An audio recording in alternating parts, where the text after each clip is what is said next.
All right, guys, you saw episode 7, and as you guys noticed, we ended up abruptly. Cameras, they're fun, but that's why we've got part 2, which is on your way right now. This is episode 7, part 2 of Just Cause Wings with Avera Cosplay, DCW Builds, and Facade Costuming. Let's enjoy.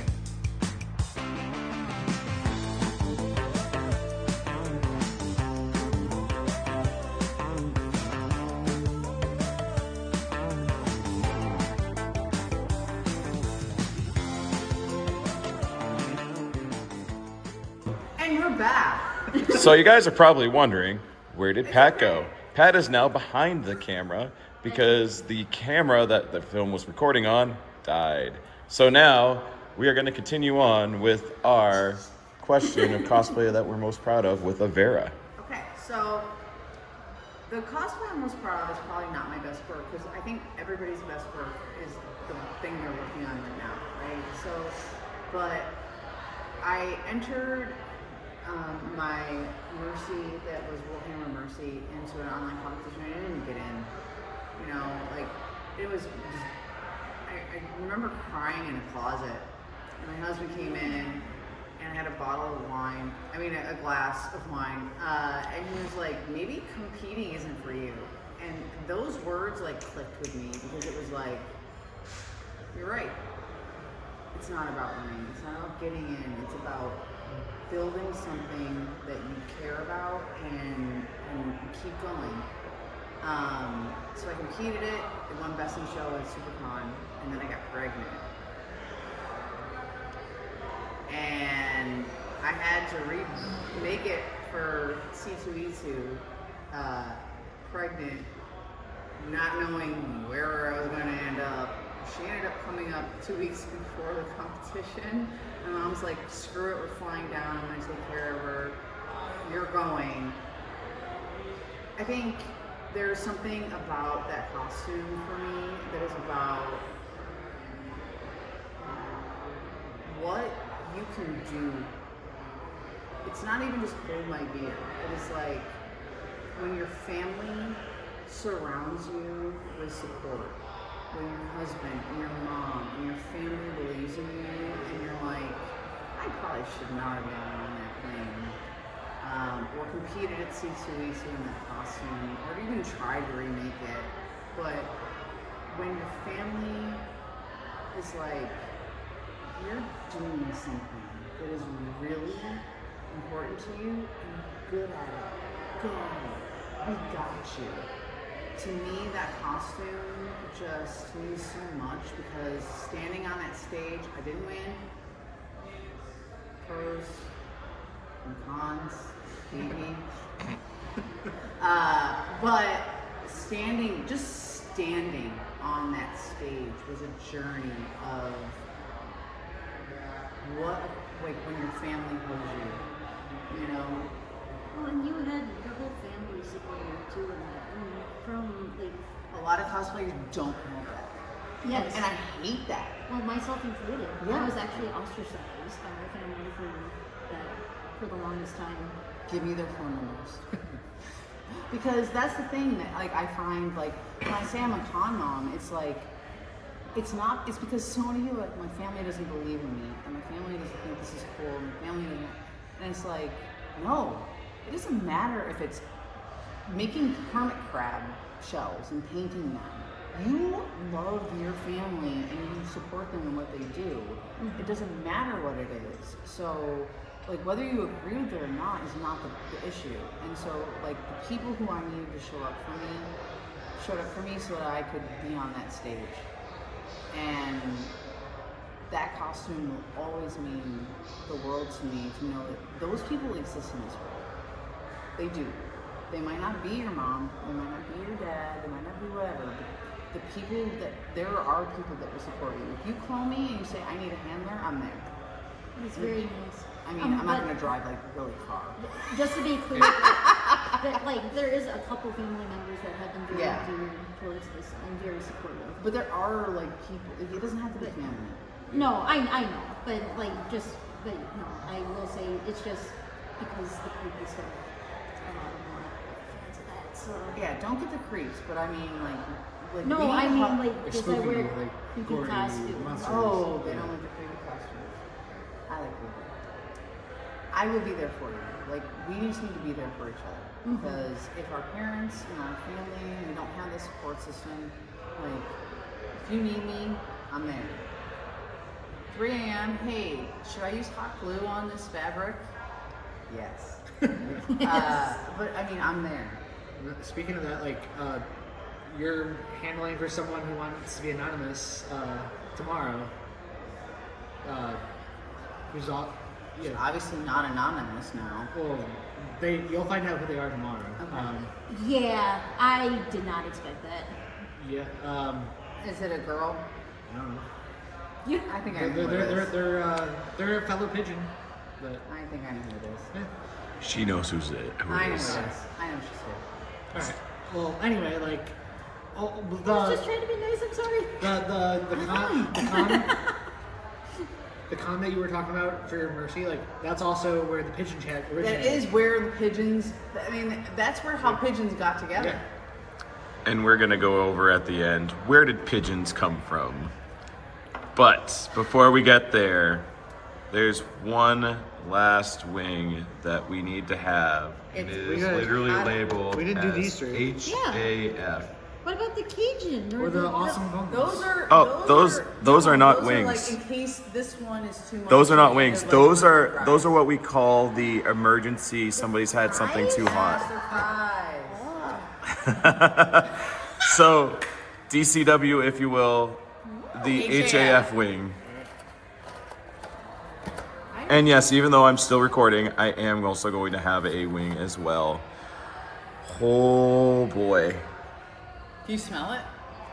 I can't smell it yet, but I just can look at the box and tell. It's not gonna be that bad. Oh, we're not gonna die. What is this supposed to be? How is that? And I will take Oh, those yeah, yeah. because I also need to cheers. All right, guys. So this to is everybody, it. cheers. Cheers.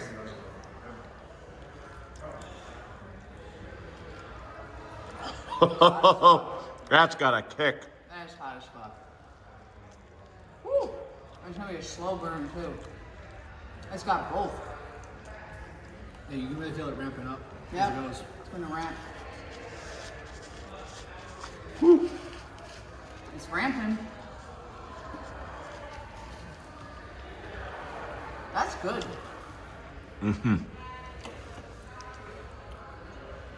Might be my favorite. That one's great. It's got a big one, and it's got an initial kick, and then it's also got like a slow burn, and then a ramp. And I got the hiccups. I might be trying soon. Which for those that have seen previous videos, if I get the hiccups, that means it's got a good man, kick. We got the lip burn. Oh,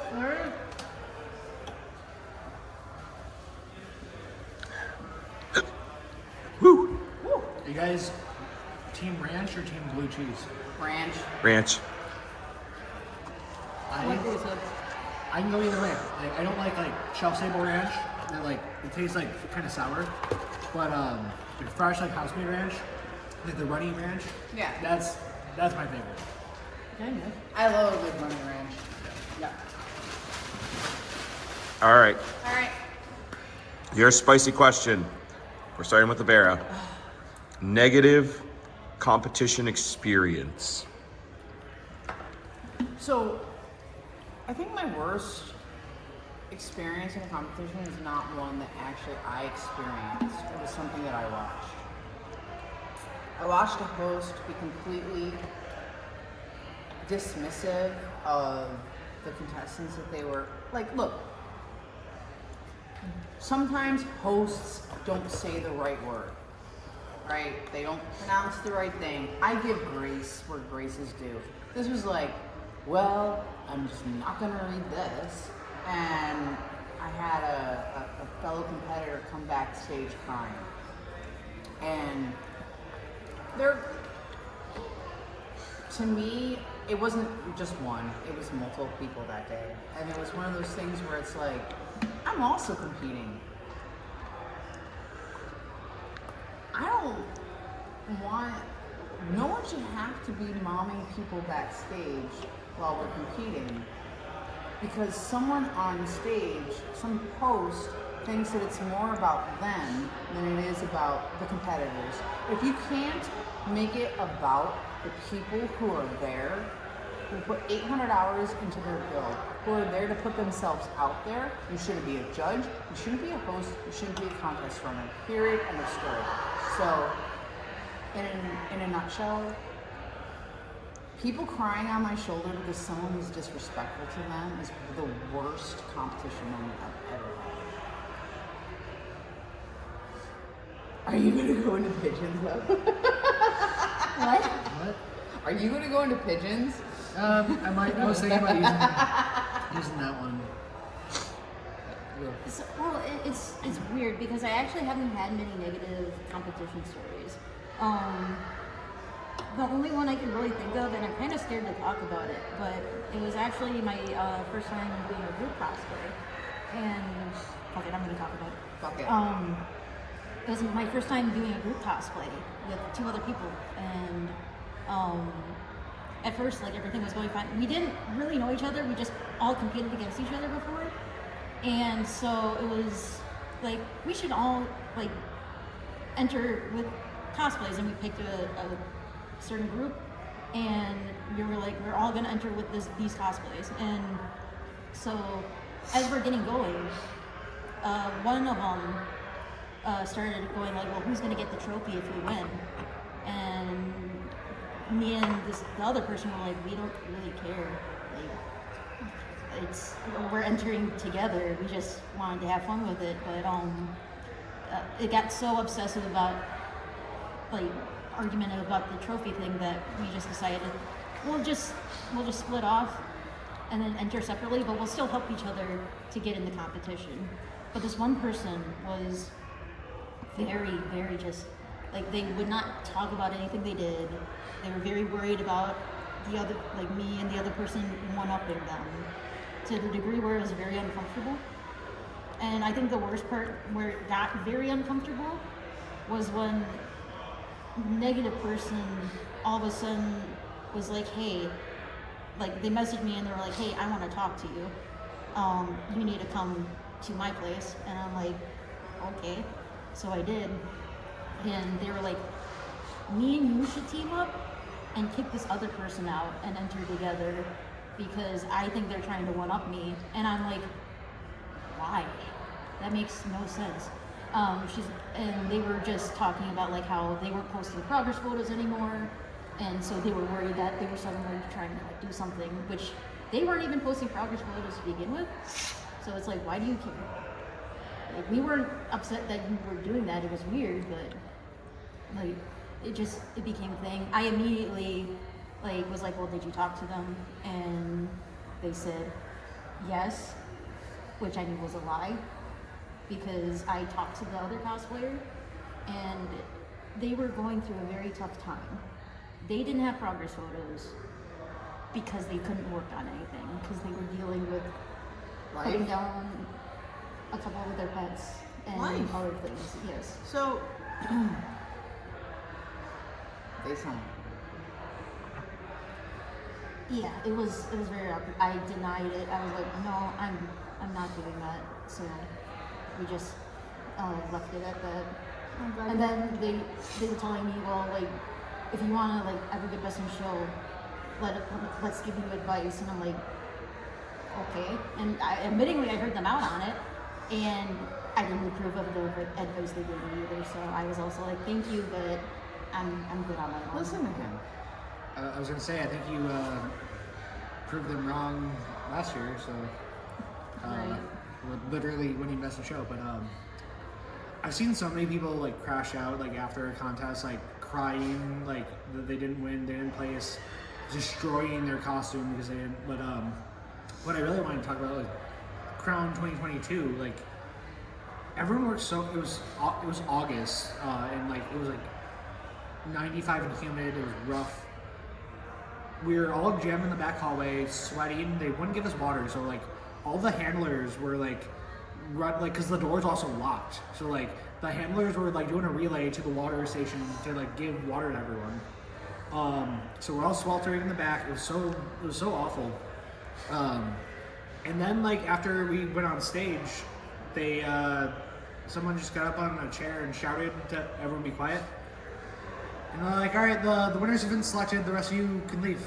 And it was so dismissive, and we're supposed to go on stage and have the winners announced there, like, yeah.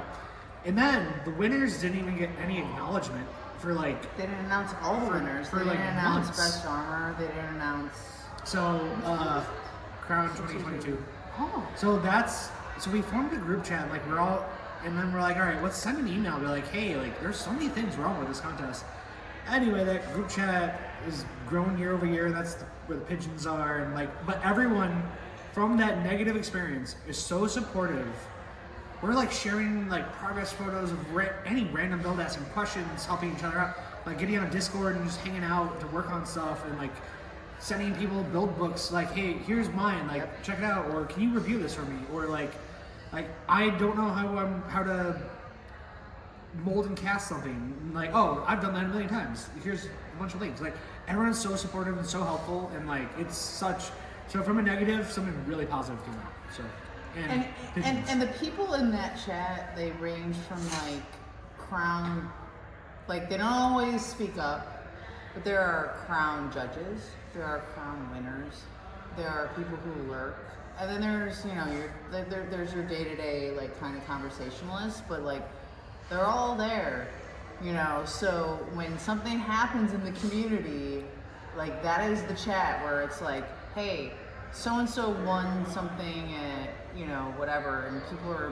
bashing so-and-so, and we're like, wait, hold up, pigeons, assemble. But it's also, like, it was the same, that's where I met you guys, right? So I was at, like, a crazy point. It was COVID, like, coming out, like, we were all in a crazy place, and they did not do that contest right, but the most amazing thing came of it. And it's only pigeons because it really was Crown Squad. That was the original name of the group. well, it started as doves into, like, the telephone game, it became pigeons. So it became... You need to explain the pigeon story. So it was originally the Crown Squad. That was the name of our group, Crown Squad, for like 2 years or 3 years. And then I told a story about how I think it would be really amazing to let live doves, because I want to do Warhammer, so, like, let live doves fly out from under my skirt and fly over the crowd, and Pat said no. And so then I said, Why well, did you say no? because he's a dick.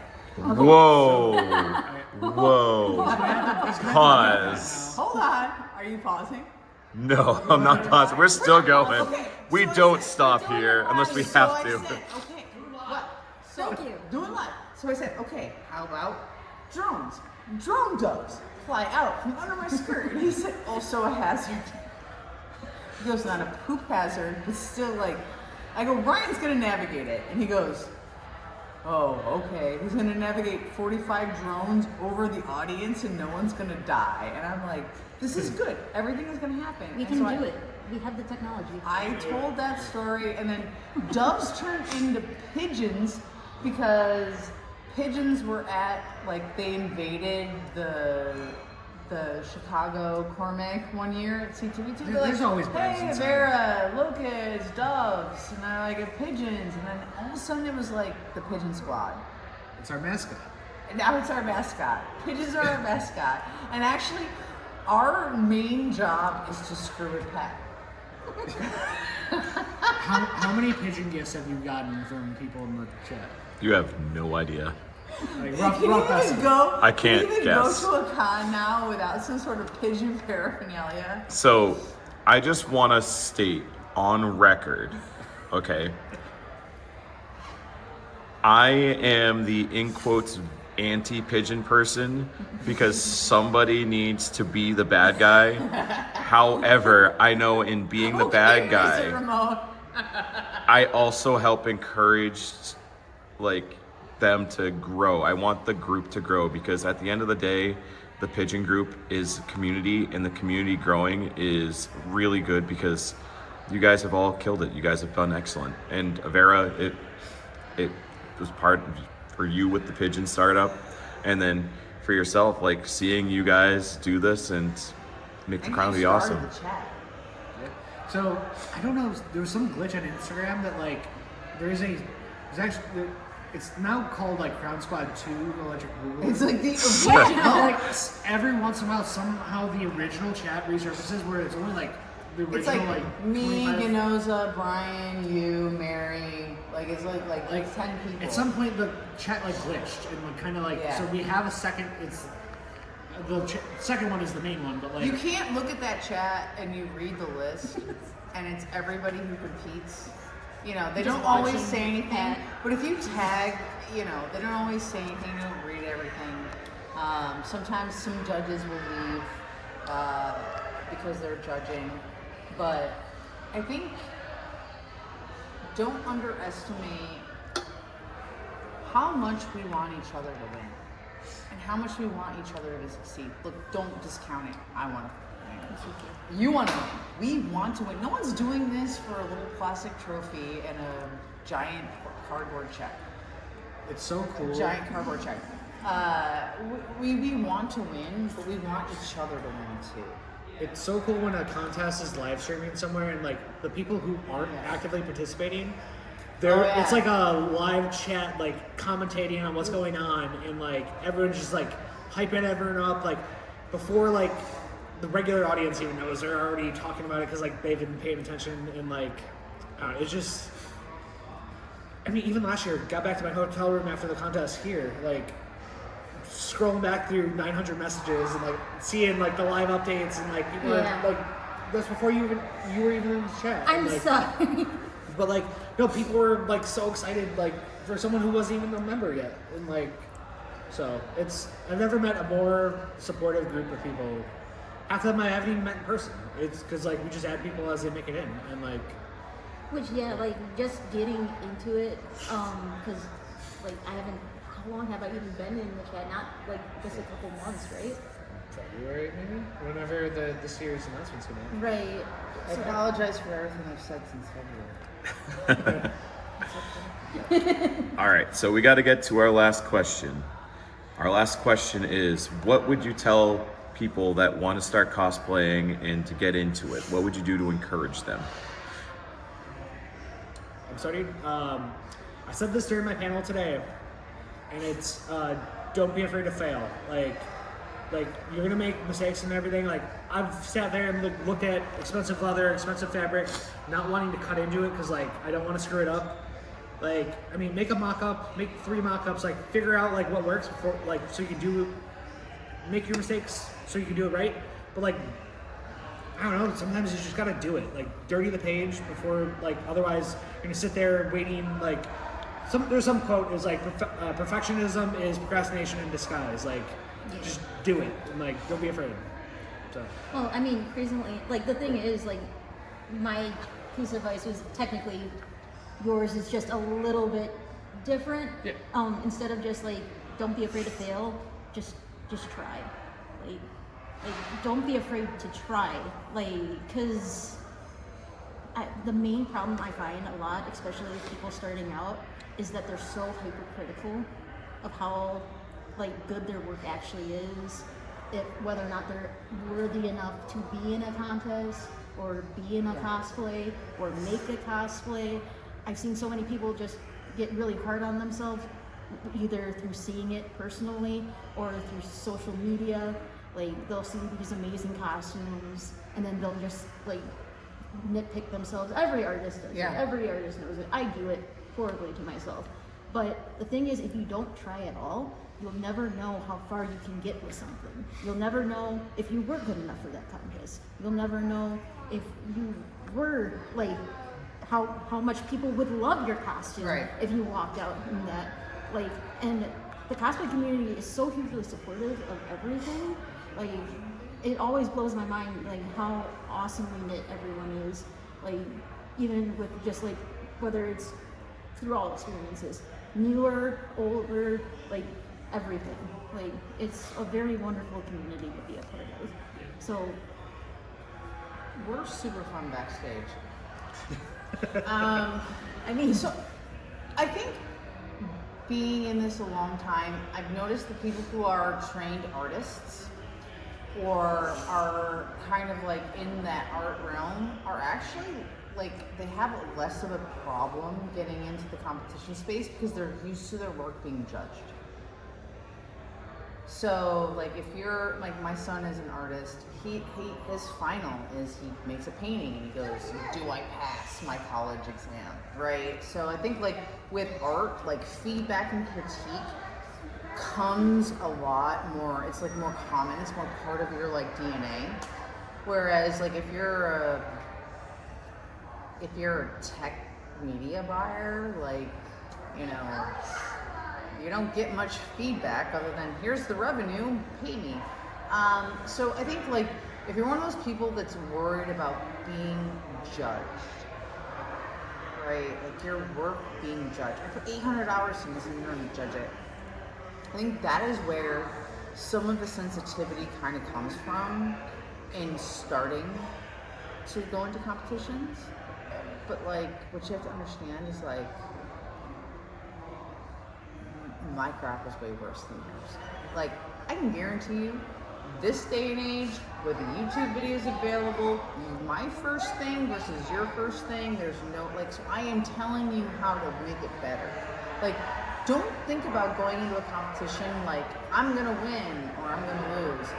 I'm great or I suck. Like, it's not that much black and white. It's like, here's the best I can do today.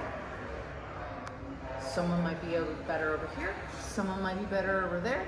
Someone might show up. You know, you could have like a, you know, so-and-so and so-and-so show up and you might not be able to win. Maybe you're the best that day. Focus on, here's where I'm at in my journey. And start to get used to being critiqued.